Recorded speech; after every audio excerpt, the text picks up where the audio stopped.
जय हिंद भाई। देखो रिसेंटली 2-3 दिन ही पहले स्पेसएक्स का आईपीओ लॉन्च हुआ। खैर इस पेज के अंदर हम आएंगे अभी, लेकिन पहले ये देखो, अगर ये फोर्ब्स का रियल टाइम बिलियनियर लिस्ट को देखोगे ना भाई, तो एलन मस्क यहाँ पर पहले नंबर पर मिल जाएंगे। और एलन मस्क कई सालों से वर्ल्ड के नंबर 1 बिलियनियर रहे, लेकिन अभी 2-3 दिन पहले ही भाई Elon Musk world first trillionaire बन चुके हैं। एंड उनका नेटवर्थ अभी 1.1 ट्रिलियन यानी कि लगभग 1100 बिलियन डॉलर का हो चुका है। और तुम यहाँ पर बोल सकते हो भाई 1100 बिलियन डॉलर कब हो गया भाई, हमको तो पता नहीं चला। 2025 के अंदर 300 बिलियन डॉलर 400 बिलियन डॉलर के आसपास का था। एंड 2026 के अंदर हाँ हमने 800 बिलियन डॉलर तक सुना था। 1100 बिलियन डॉलर ऐसे जंप कैसे कर गया यहाँ पर, और हमें पता ही नहीं चला भाई ये कैसे हो पाया। खैर हम आएंगे अभी कुछ देर में उस टॉपिक के ऊपर। देखो ये जो व्यक्ति है एलन मस्क, इनके पास ढेर सारे कंपनी है। टेस्ला है, स्पेसएक्स है, न्यूरालिंक है एंड अदर 4-5 कंपनी है जिसको ये हैंडल करते हैं। खैर टेस्ला का बात अभी हम नहीं करेंगे, वो दूसरा टॉपिक हो जाता है। स्पेसएक्स का बात करते हैं हम लोग। अगर भाई तुम मेरे यूट्यूब वीडियो के लिस्ट पर जाओगे ना, तो मैंने ऑलरेडी एक वीडियो इस पे अपलोड कर दिया था कि एलन मस्क पहला ट्रिलियनियर बनने जा रहे हैं। आखिर इस टॉपिक पर थोड़ा सा कम भी हुए, लेकिन यहाँ पर देख सकते हो Elon Musk will create another history. SpaceX will be a $2 trillion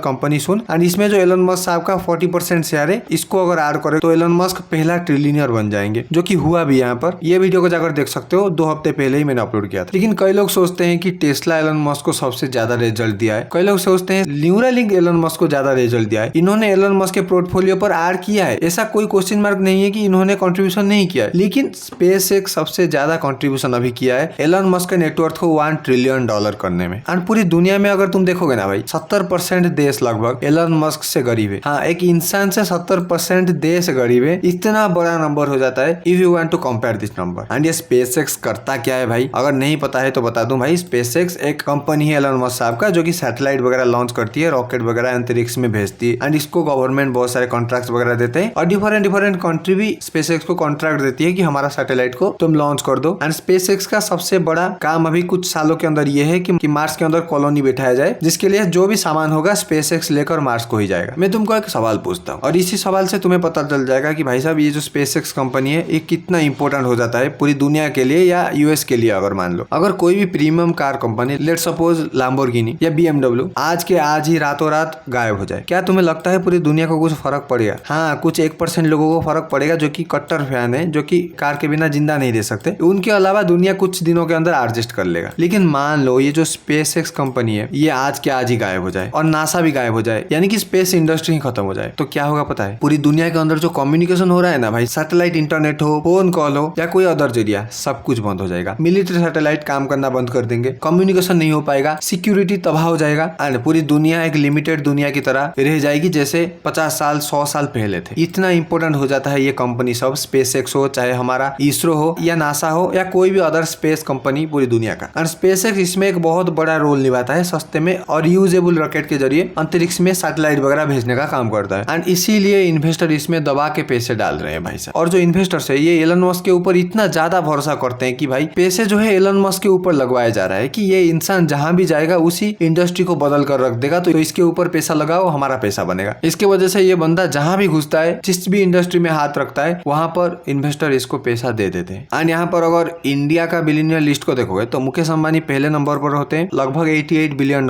के साथ। अगर एलन मस्क के साथ कंपैरिजन करें तो 11-12 गुना ज्यादा बढ़ा है, यानी कि 12 मुकेश अंबानी = 1 एलन मस्क अभी के टाइम पर तो है। इसमें सबसे ज्यादा बड़ा फैक्टर क्या काम करता है पता है? कि मुकेश अंबानी इतना बड़ा क्यों नहीं बन पाते हैं और एलन मस्क इतना बड़ा क्यों बन पाते हैं? सिंपल सा रीजन है टेक। यहाँ पर मुकेश अंबानी साहब का जो बिजनेस है, ये पुराना बिजनेस, सदियों से चलने वाला बिजनेस है, पेट्रोलियम प्रोडक्ट्स, ग्रोसरी सामान, जियो। लेकिन एलन मस्क जो बिजनेस करते हैं यहाँ पर, ये सारे टेक्नोलॉजी बेस्ड बिजनेस होते हैं, जिसको स्केल करना बहुत ज्यादा आसान है इन कंपैरिजन टू ये जो ट्रेडिशनल बिजनेस वगैरह होते हैं। और यहाँ पर अगर एलन मस्क के जर्नी को देखोगे तो ऑलमोस्ट 9 साल पहले 2017 के अंदर $13 बिलियन का नेटवर्थ था, 2018 के अंदर $19 बिलियन हुआ, 2019 के अंदर $22 बिलियन हुआ, यानी कि ज्यादा नहीं भाई, 2-3 बिलियन ही बढ़ रहा था। 2020 के अंदर $24 बिलियन हुआ, 2021 के अंदर $151 बिलियन हुआ, 2022 के अंदर $219 बिलियन, 2023 के अंदर डाउन होके $180 बिलियन, 2024 के अंदर $195 बिलियन एंड 2025 से रियल ग्रोथ शुरू हुआ $342 बिलियन से 2026 के स्टार्टिंग तक $840 billion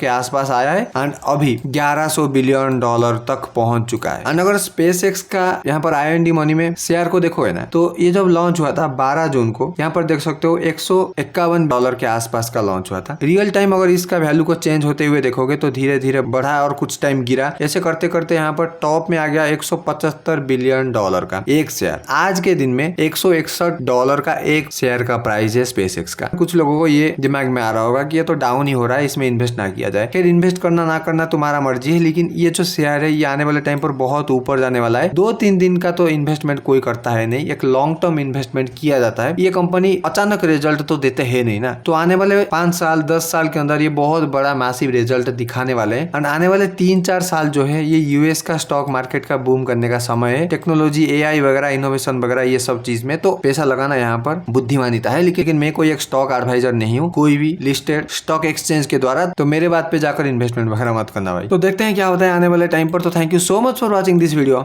this is Manoj this side signing off.